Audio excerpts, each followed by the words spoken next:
He was called the greatest chivalrous warrior, a living legend. They call him the greatest hero of all time. So why does speaking his name get you cursed by a living Buddha? Why does it cause a clan's supreme elder to throw salt at you like you're an evil spirit? A historian is asking these questions. She's been attacked by monks and chased by warriors, all for uttering a single name, Yonho. Everyone is afraid to tell his story, except one man, the divine mad dog, and he's finally ready to talk. The story goes back 100 years to Guangdong's Y clan. The mad dog reveals that Yonho was the absolute worst kind of person. Young Yonho sprawls on his bed, declaring that he wants to become the strongest. He is 12 years old. There was once a boy who dreamed of becoming the greatest under the heavens. Born into a martial clan, he was raised learning the chivalry of warriors.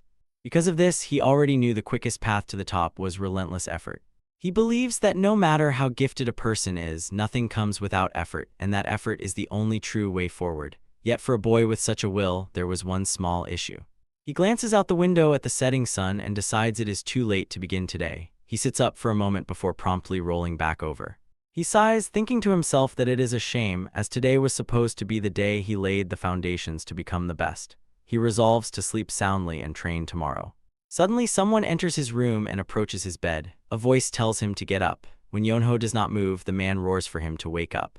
Yonho sits up in his bed and asks his father what brings him here. This is his father, the patriarch of the clan, the righteous chivalrous swordsman Jianghin. Jianghin asks if his son knows what time it is. Yonho replies that he saw the sun, prompting his father to ask why he is still in bed. Yonho explains that since the sun is going down, it is time to sleep. Jianghin demands to know how long he has been holed up in his room. Yonho guesses it has been 2 or 3 days, but then decides it has been 2.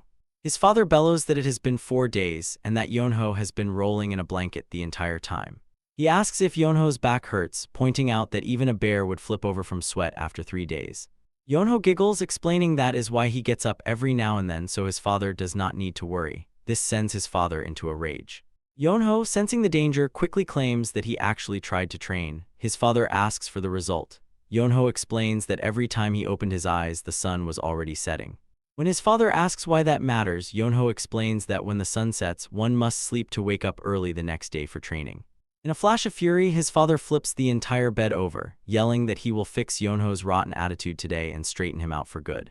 Later in his office, Jianghin sighs in frustration. The clan administrator, Zhou Bang, asks if this is about the second young master again.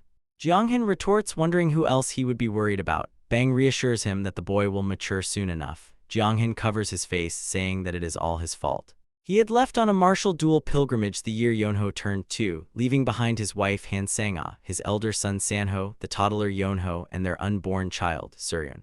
At that time, he had thought the journey would only last 2 years at most. However, he had gotten caught up in various incidents, and it was not until 8 years later that he returned, greeted by the entire clan. Though he had earned the honorary title of righteous chivalrous swordsman, what he had lost in that time was far too great. When he returned, his once gentle wife had become fiercer than a tiger, scolding him for the 8-year absence. And his beloved son, whom he had thought would be no problem, had grown into a lazy sloth. Jianghin exhales a stressed sigh. Zhou Bang tells him not to worry, insisting there must still be a way. When Jianghin asks what he means, Bang reminds him that someone will be returning soon. Jianghin is confused for a moment before he realizes who Bang is talking about. Bang confirms that after 3 years, his son will finally be back from the academy. Jianghin begins to laugh maniacally, thinking to himself that Yonho is in for it now, because there is one person he is truly scared of. Back in Yonho's room, he suddenly gets the chills and turns, wondering what is happening. He looks up to see his older brother, Sanho, glaring down at him. Sanho coldly asks how long he has been asleep. Yonho nervously wonders how long his brother has been standing there. Sanho simply states that he asked first. Yonho stammers nervously under his brother's intense stare. He frantically claims that it is not what it looks like, insisting he trained hard that morning and was just taking a nap. He silently wonders when his brother even got back. Sanho asks if he really trained, and Yonho quickly agrees. His brother then points to a lit candle, telling Yonho to use a technique to split the flame in 2. He wants to see how much Yonho has improved over the last 3 years. Yonho gets up and reluctantly draws his sword. Sanho urges him to go ahead. Yonho hesitates, saying that they are indoors and it could be dangerous. But Sanho tells him not to worry, promising to take care of any mess. He clarifies that he just wants to see what his brother has got. Yonho finally relents, announcing that he will proceed. He performs a series of flourishes before dashing forward, unleashing a flurry of slashes across the room. His brother looks momentarily surprised as Yonho executes a technique called the soaring dragon. He lands past the candle and turns to look, only to see the flame is completely undisturbed. He internally panics, realizing that he screwed up. Sanho coolly states that 3 years have passed, which is more than enough time to master a sword technique and move to the next level. He concludes that in Yonho's case, he has gotten worse than he was 3 years ago, before turning and leaving the room. That night at dinner, the family sits around the table in a tense silence. Yonho thinks to himself that this tension will definitely give him indigestion. Jeonghin asks Sanho about life at the academy, and Sanho replies that it is fine. When asked about difficulties, Sanho explains that without hardships it would not be training, and he believes they are essential for self-improvement. Jeonghin, filled with pride, tells his son that he suffered a lot in his absence. But Sanho responds that their father had it harder being away for so long. Jeonghin then asks if there are any other issues. Sanho puts down his chopsticks, stating that there is one. His mother, Han Sang-ah, asks what is wrong. Sanho replies that it is about Yonho. The family looks on with concern while Yonho nervously wonders what he could have done now. Sanho continues, stating that he thinks they need to bring Yonho to his martial academy. Yonho is horrified at the suggestion. Back in the present, the divine mad dog concludes his story. He explains that this is why figures like Musin and Dojak grind their teeth at the mere mention of Yonho's name. That was the moment his great history began. No one back then could have imagined that this lazy boy would one day shake the entire world. On a road, Yonho and Sanho ride on horseback. Yonho immediately begins to whine, asking Sanho if they can rest for a bit before they continue. Just like that, while Yonho was half forced to go to the martial academy, his family was a bit upset. His younger sister, Wai Suryeon, cries her eyes out, begging him not to go. But his father, while laughing, shouts for him to come back as a man, while his mother just tells him to take care of himself. They do not even try to stop him. Yonho shouts back at his younger sister, telling her not to cry and promising he will be back. Wai Jeonghin laughs as his son waves goodbye, while Han Sang-ah scolds him for laughing. As they head out, the journey is smooth, at least for Sanho. Wai Yonho, however, is exhausted. He whines to his brother, asking if they are almost there. Sanho replies that there are 10 more days left. Yonho is shocked, and Sanho points out that they would have gotten there in 5 days if Yonho had known how to ride a horse. Yonho protests that he had told him he had never ridden one before. His brother states that he was not blaming him, just answering the question. Yonho pleads for them to rest, complaining about how steep the hill is and how tired he is. He says that his back and butt feel like they are going to burst.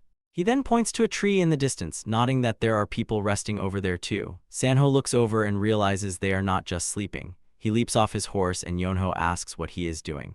Sanho approaches the figures and looks down at their corpses, which are swarming with flies. Yonho asks what is happening, and Sanho solemnly states that they were too late. The men are all dead.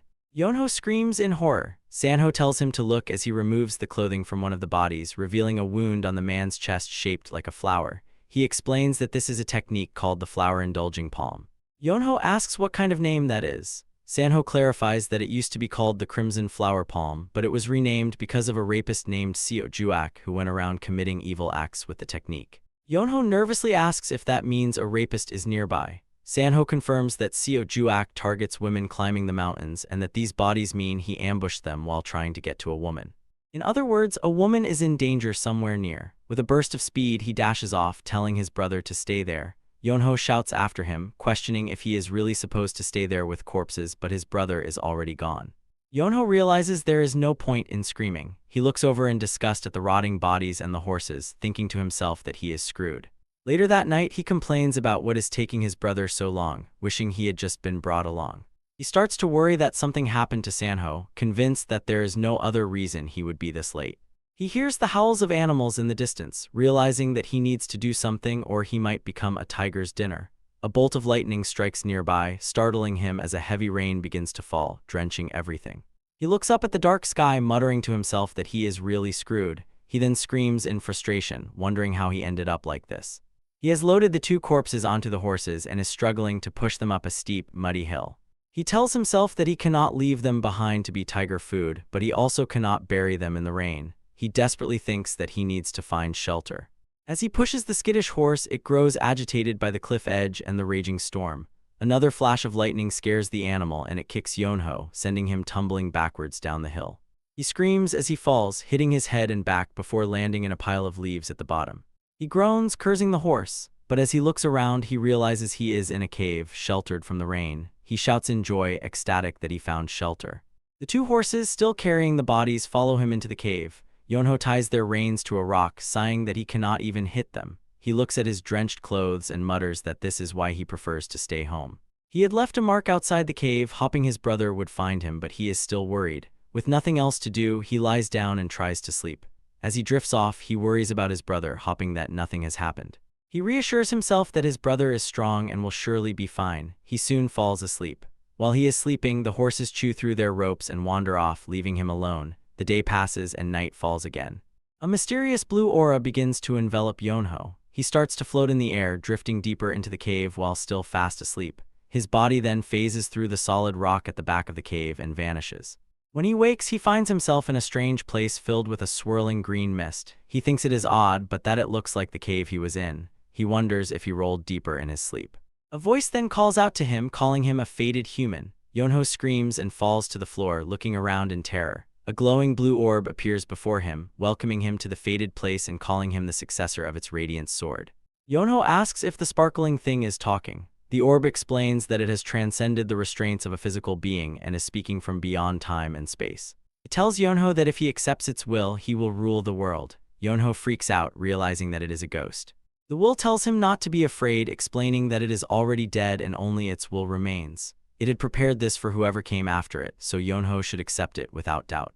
Yonho thinks the situation seems familiar, a cave without a human presence and an old man's will. He recognizes it from the martial arts stories he knew. He realizes that this is a fateful encounter and becomes ecstatic. He exclaims that the heavens are rewarding him for his kindness, and that he will not even have to go to the martial training hall if he becomes strong right here. The orb tells him there is no time. He must inherit its sword, write the morals of the world, and train endlessly with its radiant sword.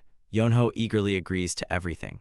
The orb continues, stating that if Yonho has its blood, he should be talented enough. It adds that if he trains hard here for 30 years, he should be able to replicate its techniques somewhat. Yonho is stunned, asking if it really said 30 years. When the orb confirms this, Yonho's enthusiasm vanishes. He holds up a hand, saying that he does not think this fate is for him and that the orb should find the next person. The orb becomes silent for a moment before demanding to know what he means. Yonho laughs, saying that he would rather let this chance go than stay here for 30 years. With that, he says his goodbyes and begins to run away. The orb tells him to wait. Yonho stops in his tracks as the spirit of an old man manifests from the orb. The spirit orders him to wait 1 second, revealing that his name is Beak Muhen. Yonho looks at the spirit and accuses him of being a scammer. Muhen is outraged, demanding to know how Yonho dares to call him that. Yonho retorts that Muhen pretended to be one thing, and when that did not work, he revealed his true self. Muhen insists that he was not pretending, explaining that he is actually a spirit who has left his body. Yonho remains skeptical. Without warning, Yonho lunges forward and throws a punch. His fist passes straight through the spirit's head. He stumbles through Beak Muhen's intangible form as the spirit demands to know what he is doing. Yonho panics, screaming that he is a real ghost. Muhen clarifies that he is not a ghost but is using the spirit transmission arts, a technique that only high-level martial artists can use. Yonho replies that people call that a ghost, which causes Muhen to scream in frustration that he is not one. The scene returns to the present day, where the divine Mad Dog is telling the story to the historian. He concludes that this was how Yonho met his master. The historian asks if spirit transmission arts really exist. The Mad Dog confirms that it is a technique that only martial artists of the highest level can attain. She then asks what kind of martial artist can use such an ability. He asks if she knows of the Sword Emperor. She confirms this is a given, calling him the strongest person in history and the greatest master of the Thousand Swords Beak clan. The Mad Dog confirms that he is talking about Beak Muhen, the Radiant Sword. The man who was later called the Sword Emperor is the Radiant Martial Sovereign's master. The historian is stunned, noting that Beak Muhen had lived 300 years ago. The Mad Dog says that is right. He is from a forgotten generation, but regardless, it is true that he made Yonho who he is. The historian assumes that the Radiant Martial Sovereign must have immediately requested to be his disciple. The Mad Dog laughs, saying that it was the complete opposite. The story returns to the flashback. The Sword Emperor, who had realized none of his descendants had looked for him in 300 years, desperately needs a disciple. He begs Yonho to take on the role. Yonho refuses, pointing out that he is not even from the Beak clan and that he is leaving. Beak Muhen asks if he thinks he will be allowed to go so easily. He stretches out his hand and a massive stone gate crashes down, sealing the cave entrance.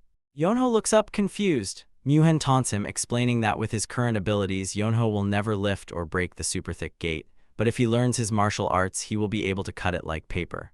Yonho sighs, saying that there is no helping it, and reaches for his sword. Muhan scoffs, reminding him that he cannot cut the gate. Instead, Yonho starts digging at the stone floor with his sword. The old spirit is bewildered, asking what he is doing. Yonho replies that it is obvious he is digging a hole. He reasons that no matter how strong the stone is, it will slowly break down if he grinds it with metal for a year or two. Muhan is incredulous, asking if Yonho would really do that for 1 or 2 years. Yonho retorts that it is nothing compared to being trapped for 30. Muhan thinks to himself that this boy is a madman, one he cannot even beat to death. He tries to persuade Yonho again, promising not to disappoint him, but Yonho simply says that he does not like him. Muhan bargains, offering to let him leave after 20 years. Yonho rejects this as too long, but says that he would consider it for 3 years. This sends Muhan into a rage, yelling that even the legendary Zhang Sanfeng could not have learned his martial arts in 3 years. Yonho simply shrugs, saying that he guesses they are not meant to be, and goes back to digging. Driven to his wits' end, Muhan grits his teeth and offers 5 years. Yonho stops digging. Muhan desperately promises that he will do whatever it takes to make him the strongest in the world in 5 years. Yonho contemplates the offer. He reflects that he had never heard of a spirit as vivid as this one, so maybe the old man was telling half the truth and had really been the strongest master in the world. He decides that 5 years is a cheap price for that opportunity. He slams his sword into the ground and points at Muhan, declaring that he will try it. Sometime later, Yonho is drooling in his sleep. Muhan shouts at the lazy bastard to wake up. When Yonho stirs, he complains about being tired and asks if Muhan does not sleep, before remembering that the spirit is already dead. He states that as a human, he needs sleep. Muhan curses the heavens in frustration but tells him it is time to train. He reflects that the disciple he had finally received was a lazy bastard. Yonho yawns, complaining about training as soon as he wakes up. He would sleep all day and only practice his moves once. Muhan screams that at this rate it will take 50 years, not 5. Yonho asks if there is an easier way to learn, and Muhan yells that this is already easy enough. Yonho mutters about needing a talented master, causing Muhan to nearly explode with silent rage. The spirit thinks that if he had a body, he would have suffered from chi deviation and collapsed from anger. Muhan laments his desire for worldly success, which forced his spirit to endure this terrible state. He wishes that he had a body so he could beat Yonho up and then teach him. As Yonho rolls on the floor, he suddenly sits up. He asks his master how he dropped the stone gate. Muhan asks what he means. Yonho then asks if Muhan can use that same power to manipulate his body and teach him martial arts. Muhan explains that he had just used psychic levitation to pull a string on a pre-made device and that it was unrelated to having a body. A slow realization dawns on Muhan's face. He starts to laugh maniacally, wondering why he did not realize it sooner. Yonho asks if the old man has finally gone crazy. Muhan mutters that he was too fixated on not having a body and that, thanks to Yonho, he learned something good. Before Yonho can ask what he is mumbling about, a rock flies past his face and smashes into the wall. He turns in shock. Muhan grins, explaining that thanks to Yonho, he realized that even without a body, he can still move rocks whenever he wants. He adds that if he can move rocks, he can do things like this. He levitates several stones in the air. Yonho screams for his master to wait and talk. After that day, Muhan and Yonho's training continued day and night. Yonho learned swordsmanship without rest during the day, and they debated during the night. Whenever Yonho slept, he trained using the unparalleled dream mythic arts that Muhan had taught him. For him, living became the sword, his very life became the sword. Yonho had no time to be lazy. That was how 5 years passed by in a flash. When it was over, Yonho, now much more defined and battle-scarred, lifts the massive stone gate with his bare hands. He steps out into the sunlight, taking a deep breath. He says that he is finally out. With that single step, he would go on to shake the world. One day ago, Yonho sleeps on the cave floor. Muhan calls out to him, but Yonho groggily asks for a bit more sleep. When Muhan calls his name again, Yonho sits up, saying that he only wanted to sleep a bit longer. He then freezes in confusion as he sees Muhan before him. Muhan beckons him to come here. Yonho nervously asks what is going on. Muhan explains that he had learned martial arts for his entire life and his only hope was to see the end of it. He continues, saying that he did not bother with anything but martial arts, and in the end, he had become a crabby old man who was treated distantly by his clan.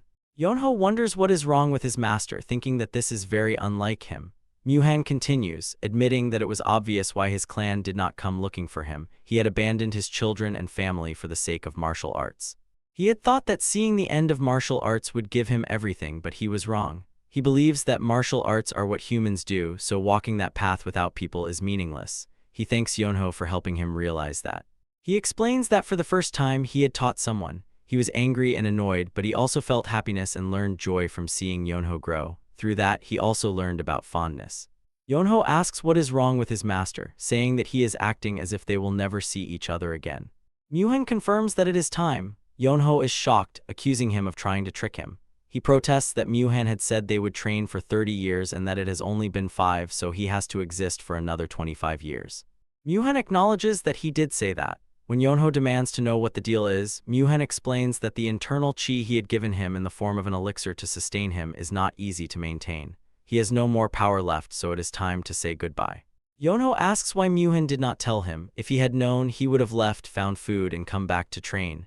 Muhan sarcastically agrees, certain that Yonho would have come back. In any case, he says that he enjoyed the time they shared. He had wanted to watch Yonho travel the world, but this is fine too. In his mind's eye, he can already clearly see Yonho crisscrossing through the world like a dragon. He advises him to go see the world, keep it within him, and that other things will naturally follow. He tells him to see people before he sees the world and not to make the same mistake he did, of looking up at the sky but not seeing what was at his feet. Even if he cannot see Yonho again and no one else knows of his existence, he will live on through Yonho's movements and swordsmanship. So it is fine even if Yonho is not outstanding or great. Yonho desperately calls out to his master, pleading that he cannot leave yet. He says that there is so much he still has not learned, begging for just one more day. But Muhan's spirit fades away, his last words urging Yonho to be happy. Yonho reaches out, but it is too late. He stands alone in the cave before breaking down into tears, crying that Muhan could have told him earlier. Back in the present, Yonho is furious. He complains that this is why Muhan left without telling him in advance as he stares at the clothes Muhan had covered in writing. He curses the old man, wishing that he had just left nicely. Before disappearing, Muhan had written a message on Yonho's clothes. To summarize, Yonho's martial arts learned in only 5 years were still incomplete. Knowing that Yonho would not train once he was gone, Muhan had put a special feature on his body. The inner elixir that Yonho had swallowed would continue to improve his martial arts. This might seem like automatically getting stronger, but if Yonho's own progress is slower than the elixir's, his inner energy will be sucked out by it and he will die. In short, if he is lazy, he will die. Yonho realizes that the old man was up to no good. The message from Muhan instructs him to travel the world, learn from it, and become a great person. The first place he must go is Rulin to find the world's greatest scholar and stay with him. Yonho groans, complaining about how many places the old man is sending him. He had planned to go home but now resolves to handle everything first, telling his mother and father not to worry.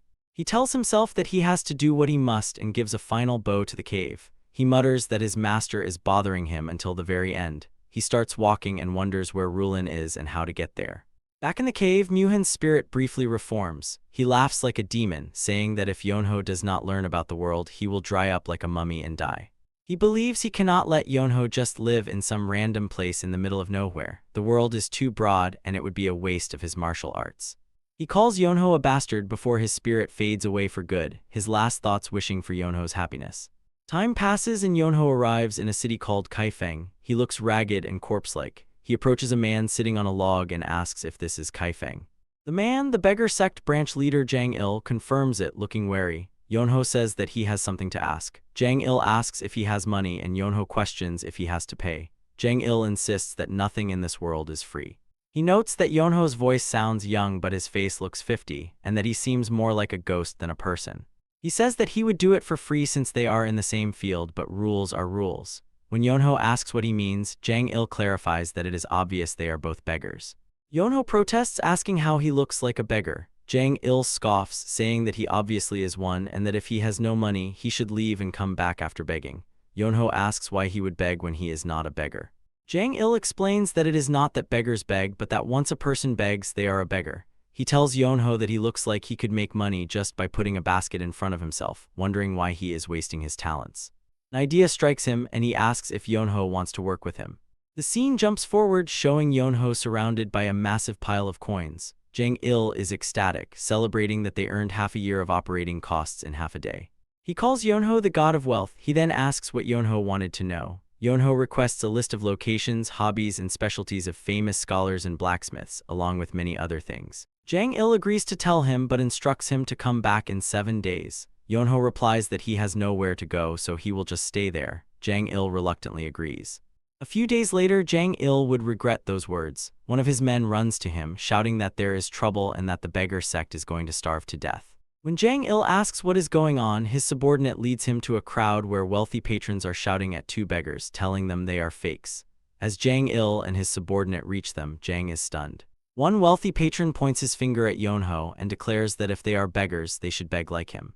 After that, wealthy patrons start showering a sitting Yonho with money, praising his pitiful appearance. Jang Il stares in disbelief, why Yonho had completely taken over the beggar world. A little later, Yonho yawns, stating that he is thirsty. Jang Il commands his men to bring him water. Yonho then complains that the bowl is dirty. Jang Il slaps the beggar serving him, yelling at him to bring a new bowl. Yonho adds that the water is lukewarm, prompting Jang Il to order his men to fetch cold water from the mountains. Yonho lies down comfortably, remarking how nice it is, but Jang Il is furious inside. He thinks to himself that as a branch leader of the beggar sect, he is being forced to act as a servant for a stupid beggar. If he kicks the boy out, his men will starve. He wonders when the requested information will arrive. He massages Yonho's back, complaining internally that they are all going to end up dead at this rate. Suddenly, some men shout that the information is here. Jang Il becomes happy hearing that. Yonho reads through the papers and asks if this is all. When Jang Il asks what he means, Yonho wonders aloud if they really want to sell him something so incomplete. Jang Il snatches the info and reads it himself, realizing with horror that this is only half of what Yonho requested. He thinks to himself that this is bad and that he needs to do something before the bastard acts first. Yonho wonders if it is because he did not pay enough, but Jang Il grabs him, saying that they cannot have him begging on the streets anymore and that he will get him new information. He pushes Yonho into a fancy building where they are met by a woman who calls Jang Il a foxdog. This is the house sect's branch leader, Gui Nangnang. Jang Il greets her formally while Yonho starts repeating the term foxdog and taunting Jang Il about his new title. Every time Jang Il tries to speak, Yonho just keeps repeating the insult. Gui Nangnang states that it is surprising to see the beggar sect's branch leader coming to the house sect for information, reminding him that they are rivals. He explains that he is not asking for the beggar sect but has brought a customer. Gui Nangnang asks if he is kidding, questioning why a beggar would be his client. She asks if this is an insult or a provocation, stating that they do not sell information to beggars. Yonho clarifies that he is not from the beggar sect. Gui Nangnang warns that she will have to take action if he keeps insulting them, reminding him that they have pride. Yonho asks if the Hao sect is not an intelligence organization, pointing out that she does not even know if he is from the beggar sect or not. He mocks her for selling information without having the basics down. This infuriates her and she calls for someone named Gongmu. The subordinate confirms that Yonho is not from the beggar sect. Frustrated, Yonho asks if she can sell him the information now. She refuses, telling him to get out. Yonho laughs, saying that she has no business mindset and that the house sect will soon be done for. She threatens to cut off his limbs if he does not watch his mouth. He calmly states that he is not wrong, calling her an old lady. This sends her over the edge and she screams at Gongmu to teach him a lesson. Gongmu leaps from the ceiling and darts down directly toward Yonho. Jang Il tries to intervene, but Yonho simply puts a hand on his face, tells him to move, and slams Gongmu straight into the floor, shattering the ground. Both Gui Nangnang and Jang Il are left speechless.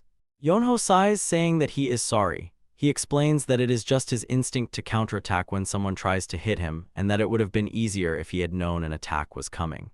Jang Il thinks to himself that he did not expect the boy to be this strong. He is basically a monster. Yonho mutters that this is all that old man's fault. Realizing her mistake, Gui Nangnang apologizes, saying that she did not know he was such a prestigious customer. He wonders what she is talking about since he has been telling her that all along. She glances at Jang Il, saying that it does not seem like he is here with good intentions. He insists that he is not here to fight and that he just came for information the beggar sect could not obtain. She looks at Yonho dragging Gongmu's unconscious body across the floor and compares the situation to bringing a tiger to a rabbit's den for fur. She agrees to believe him but says that giving information is a separate matter. Since his client hurt her person, they are going to need compensation. When he asks what she means, she states the simple rule of the unorthodox world: an eye for an eye, a life for a life. She summons her personal guards, the four shadows who materialize out of thin air. Yonho remarks on their fancy entrance. Gui Nangnang says that since he hurt one of them, he will not leave unharmed.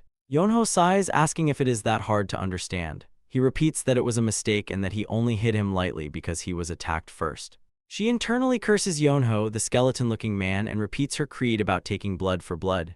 Yonho comments that it sounds like loan shark nonsense. Jang Il frantically tells him to stop. She declares that they are just going to take a bit of flesh from his face. Yonho holds up a hand, apologizing but explaining that he does not have any fat on his face because he has not been eating well. This enrages Gui Nangnang, who orders her men to kill him. The four shadows leap forward to attack. As they get close, Yonho wonders why they now want to kill him instead of just taking some flesh, calling it a scary amount of interest. With a single step forward, he unleashes a burst of energy, sending all four assassins flying back, defeated. Gui Nangnang is shocked. Yonho stands amidst the carnage and tells nobody to move, adding that he does not really want to kill anyone yet. Jang Il and Gui Nangnang look on in shock, wondering about the immense energy he is giving off. Yonho recalls what his master had told him. If you can attack twice, you can attack 3 or 4 times, so one should never leave regrets. He thinks to himself that while he did not like his master, there was nothing wrong with what he said. Gui Nangnang realizes that she has picked the wrong person to mess with. She understands that he is not someone to be trifled with and that she needs to pull herself together. She fears that one wrong move could lead to the disappearance of the entire Kaifeng house sect. With a forced smile, she calmly asks what he wants. Yonho simply replies that he wants information. When she asks what kind, Jang Il pulls out the document he received, explaining that he has it and that she just needs to fill in the blanks. She takes the document, but as she reads it, she glares at Jang Il, internally screaming at him for bringing a monster to her clan just because he could not solve the problem himself. She tells Yonho that it is not difficult, but she needs time to gather the information. She asks if he can wait, and he agrees. She requests 1 day. As for the branch leader of Kaifeng, she asks Jang Il to follow her for a moment. In a separate room, Yonho bursts into laughter, mocking Jang Il, whose face is red and swollen like a steamed bun. He asks if Jang Il got hit. Jang Il tells him to shut up. Yonho continues to taunt him, pointing out that Jang Il is not even from the beggar sect, yet he was beaten up by the Hao sect. Jang Il explodes, revealing that the woman is the daughter of the Hao clan's leader and that she is next in line to lead. He explains that she grew up eating secret herbs and chewing on iron pills like candy, so there was no way he could have handled her. Just then, Gui Nangnang suddenly returns to the room. She says that she has the information. Yonho thanks her, but she says that they have a condition too, an information fee. When he asks how much, she replies 5 nyang. Yonho simply holds out 5 coins, saying that it is not much. Jang Il clarifies that it is 5 nyang of silver. Yonho complains that 5 nyang is too expensive for an information fee. Gui Nangnang explains that it includes confidential information, which is why the price is so high. Yonho shrugs, saying that it cannot be helped then. He starts to walk, and when Jang Il asks where he is going, Yonho replies that he is broke and needs to make money. Jang Il grabs his leg, begging him to wait. He desperately asks why Yonho thinks he brought him there. Yonho asks what he wants him to do. Jang Il simply tells him to wait. On the verge of tears, Jang Il gathers all the money Yonho had earned, even his own hidden slush fund, and agrees to make up the rest just to get the 5 silver nyang.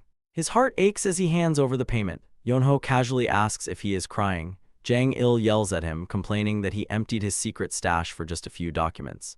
Yonho reads the new information, commenting on how thorough and high quality it is. He notes that the group is clearly in a different class. He then asks about sending a letter to Guangdong and how much it would cost.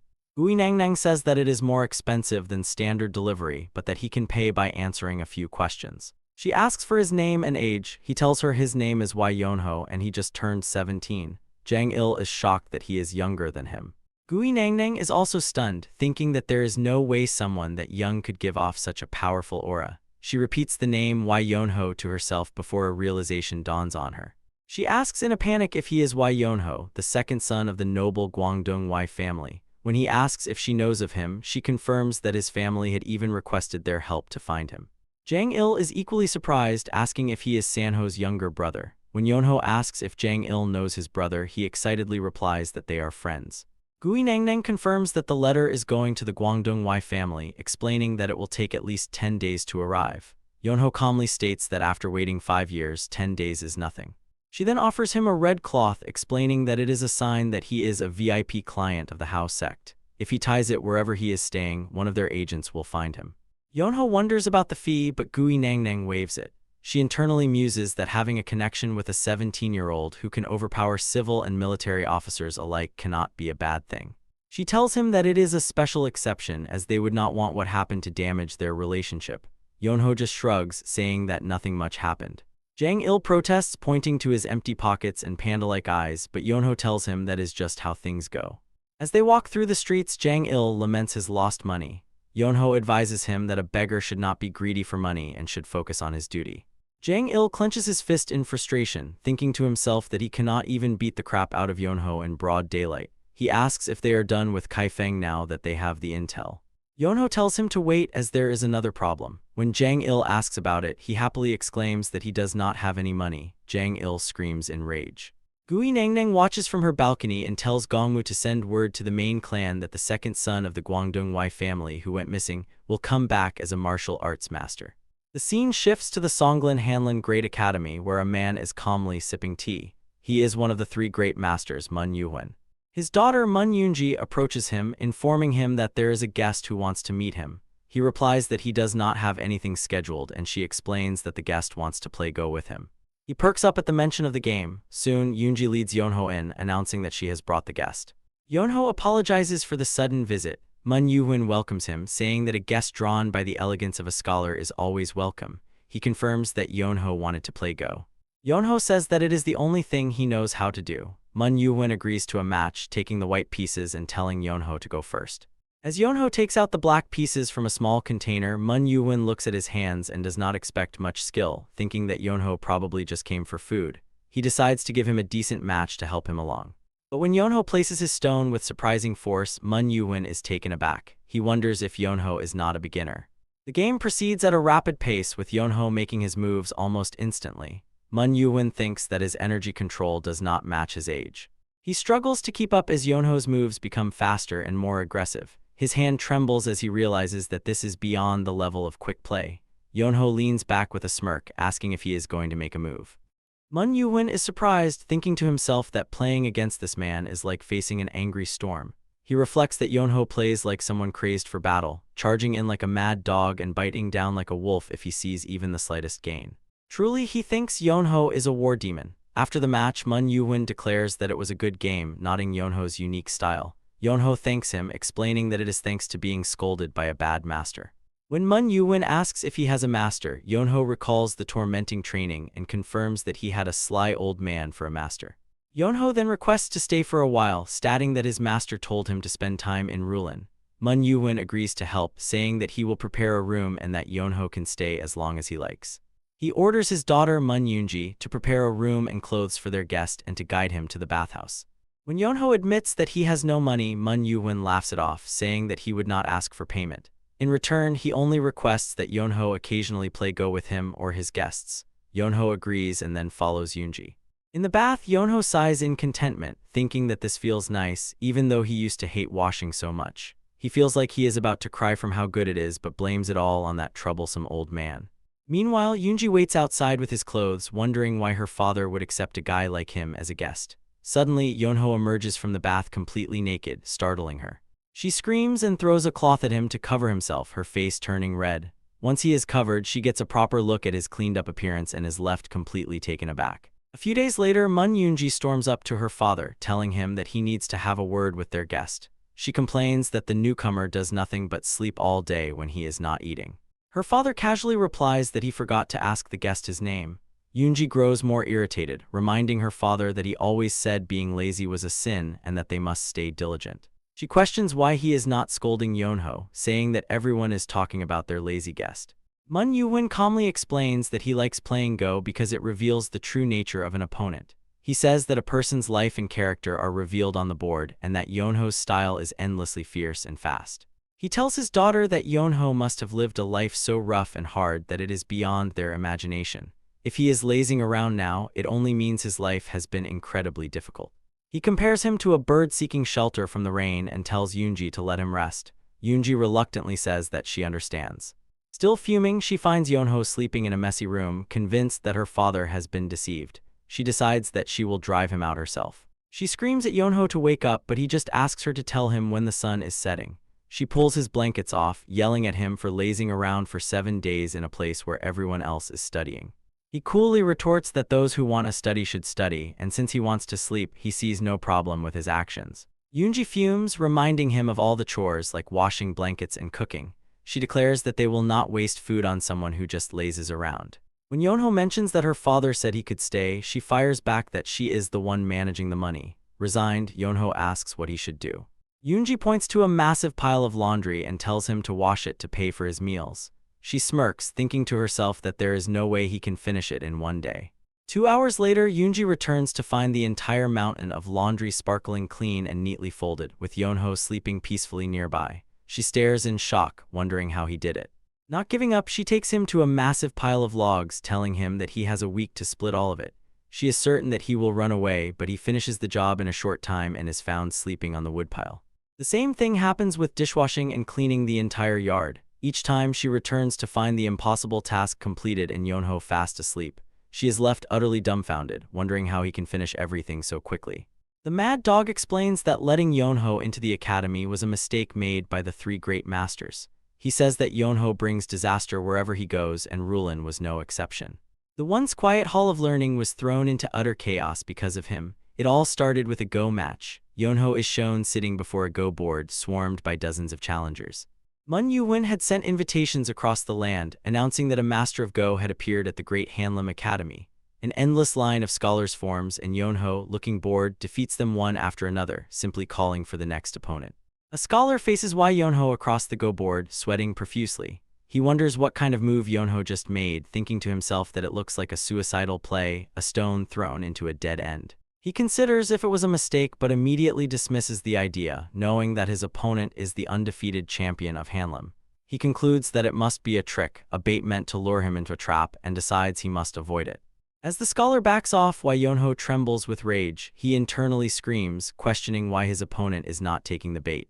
He had thrown the game on purpose, hoping that the endless matches would finally end. He mentally begs the scholar to respond so he can lose in 10 moves, but instead the scholar stands and declares his surrender. Yonho looks on in despair, thinking that he is going insane. He realizes that his reckless move to lose cleanly only made his opponent panic and back off, and now even more people will crowd around to challenge him. He groans that he might as well just do the laundry. As Yonho stumbles away, holding his aching back, a voice calls out to him. He peeks around a corner to see Nok Mukpung asking Mun Yoonji if she is really refusing to marry him. She firmly says yes and that she will not regret it. Nok Mukpung warns her that he is not used to not getting what he wants and that if she keeps rejecting him, his polite request will become something else entirely. He asks if she is okay with the prestigious Hanlam Academy crumbling because of her. Yoonji retorts that the academy will not fall so easily. He confidently replies that he is a step above and that she knows it. She spits back that this is exactly what she hates about him, asking if he thinks the world bends to his will. When he says that it is not impossible, she declares she will never marry him and turns to leave. Nok Mukpung grabs her wrist, telling her that she should not make him angry. He leans in close, asking what she would do if he just took her right here and now. At that moment, Yonho's voice cuts in, remarking that this is not something one says in someone else's house. Startled, Yoonji pulls her hand away and rushes to Yonho's side, asking if he finished the laundry and firewood. He replies that he was just playing Go. As he notices the marks on her wrist, he asks her to lend him one of her ribbons and uses it to tie up his hair. Nok Mukpung sneers, asking if it is not rude to eavesdrop. Yonho apologizes, saying that he is not big on manners, but adds that Mukpung has no right to talk about them either, given how he just acted. Mukpung recognizes him as the so-called Hanlam Go champion. Yonho thanks him but says that he has no clue who Mukpung is. When Mukpung tries to introduce himself, Yonho cuts him off, saying that he is not interested. Infuriated, Mukpung tells him to stick to Go and not get in his way. Yonho retorts that he is quite good at getting in people's way, just like he is doing right now. Before the situation can escalate, a crowd of scholars arrives, asking for a match. Seeing them, Mukpung decides to leave, but not before warning Yoonji that if she does not come crawling to him in 3 days, he will handle it his way. After he is gone, Yonho asks who that was. Yoonji explains that he is Nok Mukpung, the adopted son of the Grand Eunuch Nok Gi, who holds all imperial authority. She says that he keeps proposing marriage and it is exhausting. When Yonho suggests that he is a decent match, Yoonji snaps at him, asking if he wants to die. She explains that Nok Mukpung does not want to marry her out of love but wants to use her. Her father is highly respected among scholars, and the only reason he is in seclusion is not a lack of interest in politics. When Yonho guesses it is because of Go, she shouts no, and clarifies that the eunuchs who control the court are keeping him in check. She explains that the Hanlam Academy's independence has allowed it to build relationships across all major powers, and if her father were to enter office and unify the factions, the eunuchs would be at risk. She reveals that marrying her is Nok Gi's new plan to neutralize her father. Somewhere in a private room, Nok Mukpung kneels before his adoptive father, Nok Gi. He explains that the plan is becoming difficult because of the Hanlam Go champion's appearance. Nok Gi scoffs, dismissing the champion as an ignoramus who just plays Go all day. Mukpung clarifies that the champion himself is not the issue, but the elites flocking from all over the nation to play with him are. With so many eyes on the academy, it is hard to move. Nok-gi says that he understands the hesitation, but then his tone turns menacing.